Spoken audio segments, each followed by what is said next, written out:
Hello artists, how are you today? Stephanie Aune coming to you from the banks of the Trinity River here near Willow Creek, California. Oz and I, Ozzy coming up? Ozzy's coming up. Oz and I welcome you to the studio. Hi babe, how are you doing? He just wanted to say hi. Okay, so we are starting a new layout. Yes, we are.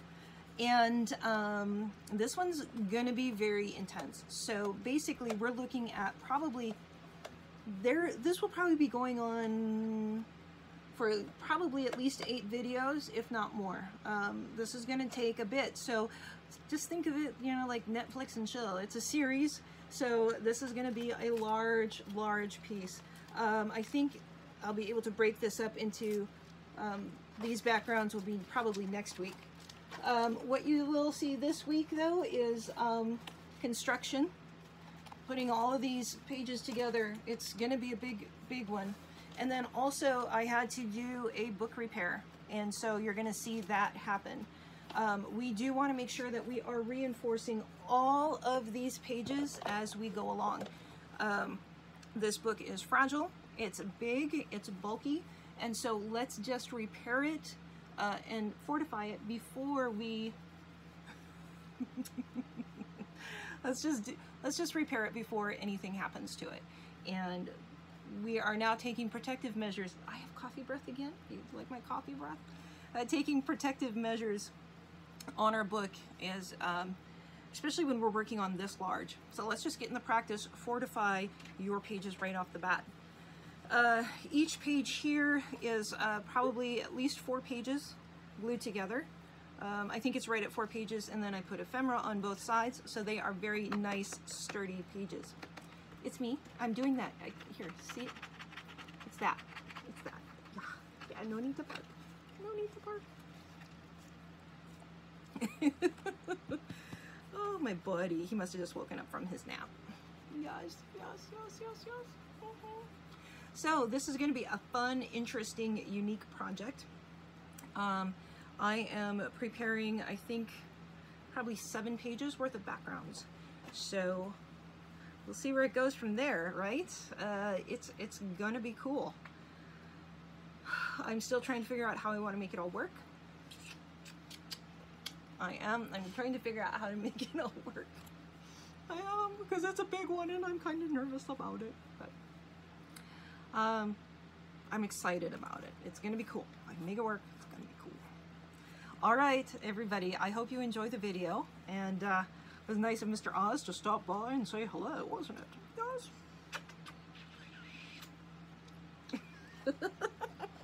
Hi, buddy. Hi, buddy. Hi, buddy. There's your boy. Oh, to my love. To my love. Yes, you are.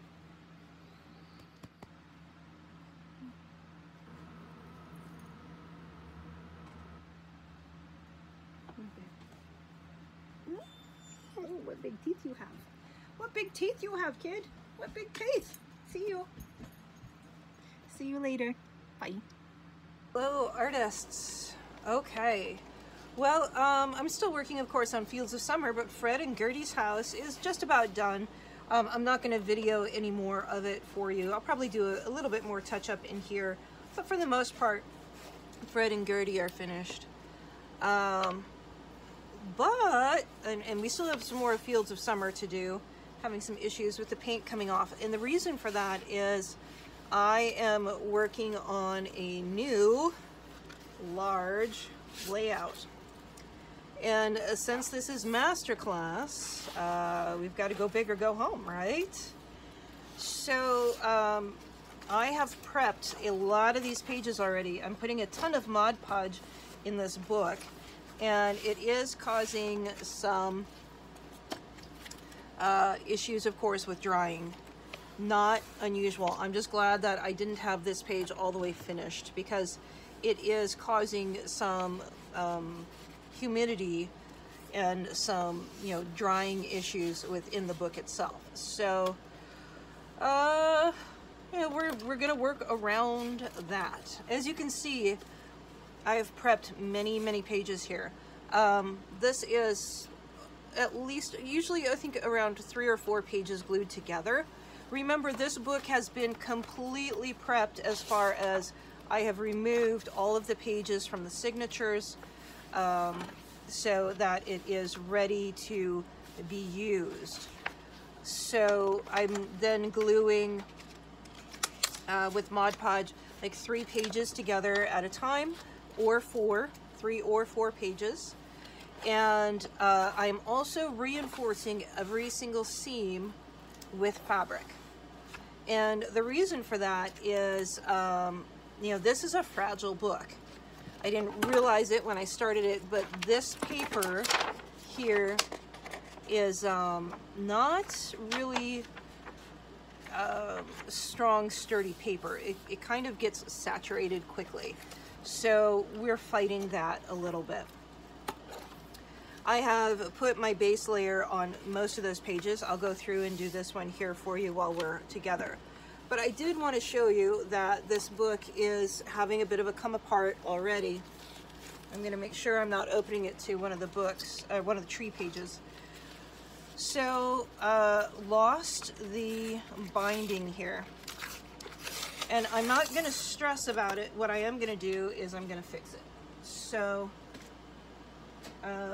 we have a little bit of mold in this book, so this will be great to fix this now before we have any more issues with it.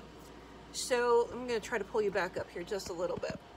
It's a very large book and hard to show you it this way. What I've done here, and you've seen me do operations on the circus book before, so this should not be new to all of you. Some of you are familiar with this process, but I've got to repair this before I can go on. What I'm going to do is I'm going to find a piece of fabric, and I'm going to saturate this all with Mod Podge, and I'm going to glue a piece of fabric onto it. The seaming is still in here, and it's still doing okay. We are going to make sure that we are going to put a piece of fabric in every single layout, just so that the book stays together. You know, with altered books, it does put a lot of pressure on the bindings, and there will most likely be another time where we are going to have to do another incision in here, open it up, give it more space than what we're going to do this time. It's okay to build upon those layers. So maybe I'll use the Fabri-Tac instead, just because it's a stronger adhesive. So I'll be right back. I'm going to grab some real fast. All right, so I've considered taking this book and covering the whole thing with fabric. I don't think that I'm going to do that at this point in time. I will probably do that, you know, at the end. So until then, I need to get a really good layer of glue on here. This is not the time to scrimp on glue. This is kind of rebinding the book, essentially.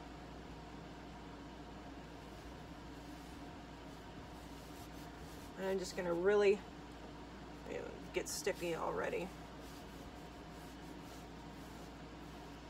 Now, this might need to be split open again in the future, and I'll deal with that when it comes to it.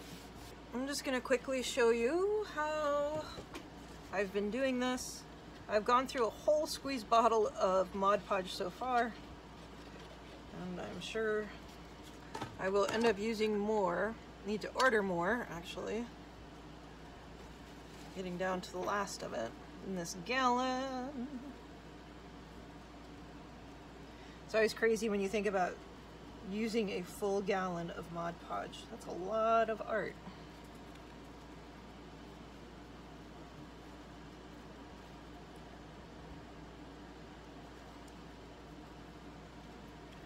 Pushing it down into the center, which is why the binding did finally just break, because I had put all that, you know, pressure there in on the center. Then I knew that it would do that, so it's not like it was scary or traumatic. I just knew that I needed to address it and fix it.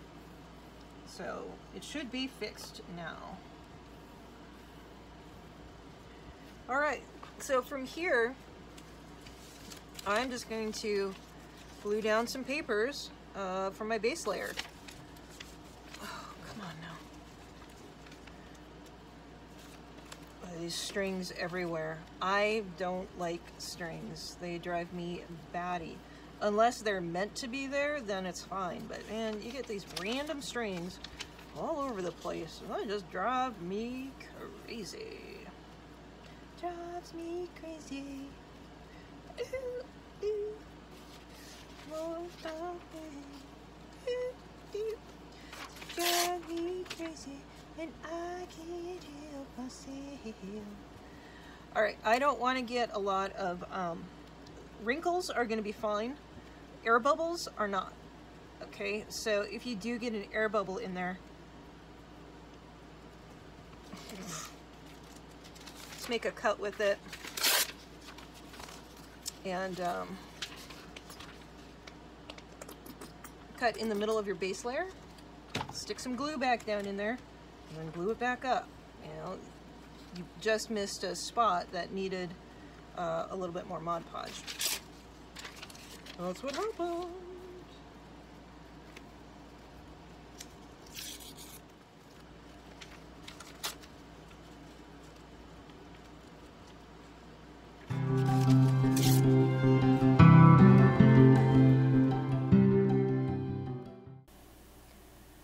Hello artists, how are you today?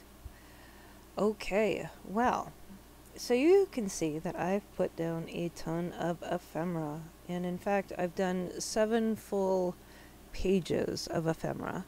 Here I'm putting down one more layer of transparencies over the top of the ephemera, just for the added interest. This is the Tim Holtz Melange tissue paper, collage tissue paper maybe.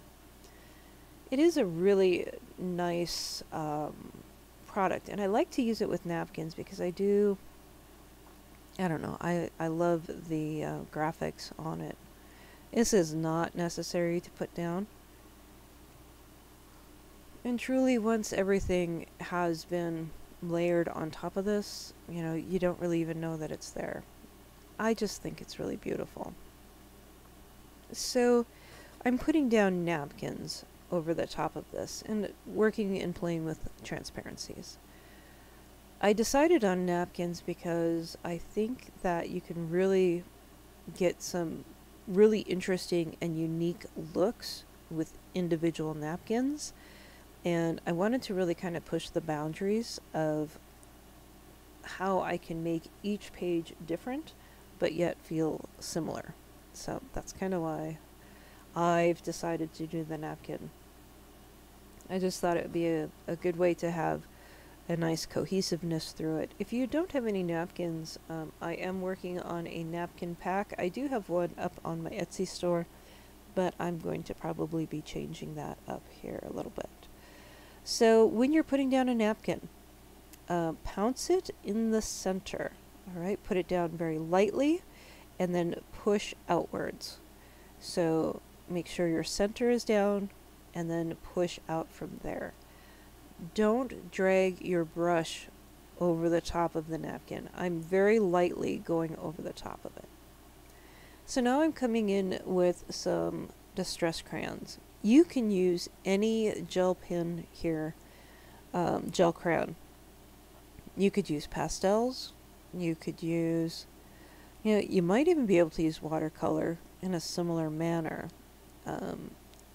I was hesitant to add any more water to the piece, just because I've had the drying issues that I had had.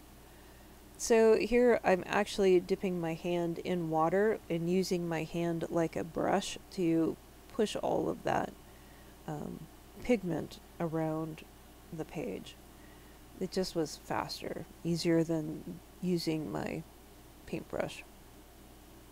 Not really sure why I did it, I just started to do it. Now I am using a lot of different colors here. Don't get fixated on what colors I'm using. Use what colors work best for your layout. Use you know, what works best with your napkins. Remember your color rules, remember your mixing rules. You know, remember what colors look nice together. You know, blues and all of these colors are happy to be together. I'll put it that way. So you guys know with my process, I put down, I take up, I put down, I take up, and until it gets to where I want it to be. Now here I'm bringing in some tarnished brass, and this is Distress Spray ink, I think. Tarnished brass. What I wanted was I wanted to bring in some metallic. I wanted something that was a little bit less opaque, or I'm sorry, less transparent. I wanted something that would, you know, cover those white spots a little bit better. And of course, I like to always have kind of that metallic glow in the background. Not where you're getting beat over the head with it, but just that rich shimmer. That's what I was looking for. So again, I put it down and then I take it up and I put it down and take it up. The great thing about this though is that shimmer spray was really collecting in the wrinkles. So it does make a difference every time you put another layer down. Here I'm coming in with a dark green distress crayon. And again, like I said, you can use gelatos, you could use pastels, you know, any gel crayon would work. Again, just kind of spreading it around, mushing it in. So, guys, if you do get a chance, if you've enjoyed the video, please hit that subscribe button. Please be sure to like and comment and add to playlists. It really does make a difference. We still have a little ways to go here, but since I'm just kind of working on these layers, I do want to say how much I appreciate your support over on Patreon. If you do have the ability to support the channel, you do get 2 videos a week, exclusive, and they are full-length videos. One on creating your first altered book and one on Masterclass. Also, you get all of the good stuff that has been offered to the Patreon page since I began it, which is, you know, hundreds and hundreds of images. You also get artwork from me. There's a lot of benefits to Patreon, and if you have the ability to support the channel, I would really truly appreciate it. So here what I'm doing is I'm bringing some darker colors around to our edges, and then I'm going to come in and try to bring some highlight back through the center. Again, just playing with the color, doing what feels right. Artwork in this manner is, you know, very intuitive. Try not to overthink it. If all of a sudden you think, oh, that needs yellow, just put it down. Don't think about why it needs it. You know, if you're in this type of situation and where it's not going to be something that's, you know, detrimental if you put the absolute wrong color down, this page is really stunning right there where it's at. I actually really love that. And that would have been a great stopping point. I love where it ended up being, but I did lose some of the transparency by the end. So now I'm coming in with some shimmer spray, and this is the Dilutions shimmer spray. I always have issues with the sprayers working. Yes, I could soak them. Yes, I should probably clean them off, but sometimes they'll come in brand new and the sprayers don't work. So, I think this is the Sunshine, Pure Sunshine. That is a great color.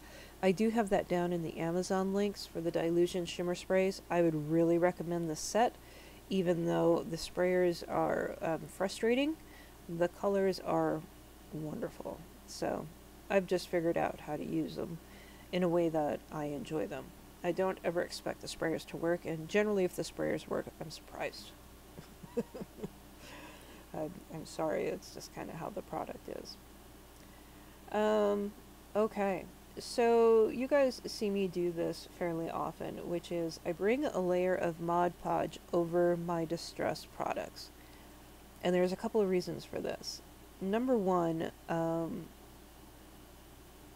of these products, the distress line, are water soluble. Almost all of them are water soluble. So that means that they're going to move forever until you set them. So the Mod Podge does set the ink in place. I also really love the texture that happens, and also kind of the glossiness, and the result from doing this process is always very cool. So you can see it over there on the right hand side. That has mostly dried. There's a little bit of cloudiness still.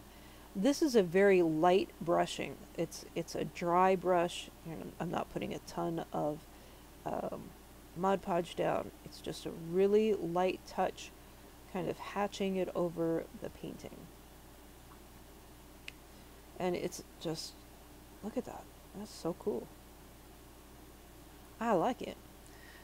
We're coming up here to the end here pretty quickly. I will be spraying on, right now I think I pull out the fired brick. I pull up that, there's the tarnished brass. I think I pull in some fossilized amber spray stain. And then the final thing I think I do is the London Blue Dilutions shimmer spray. So those kind of tone down the background somewhat. And I do really, you know, I love all stages of it, but I'm very happy with how it ended up. So, well guys, I hope you have a great day, and I hope you've enjoyed this video. Please be sure to leave a comment. Please hit the like button. Please subscribe, add it to playlists. All of those great things really do help support the channel, so they are important. Okay guys, I hope you have a great day, and we'll chat soon. Bye.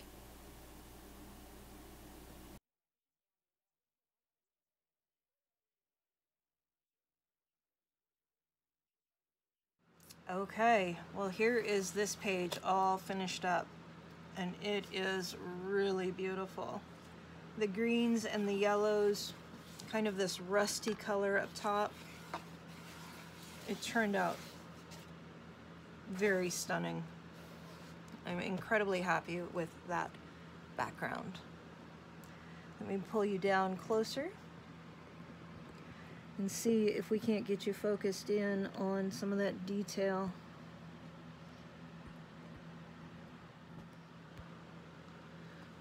And I'm trying to just kind of touch different parts of the screen so that you can see with the different lighting situations all of the different color opportunities in it. That one's probably closest to real life, but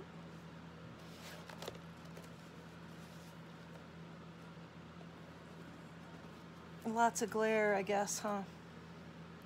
But that's that page. That's the green page. All right.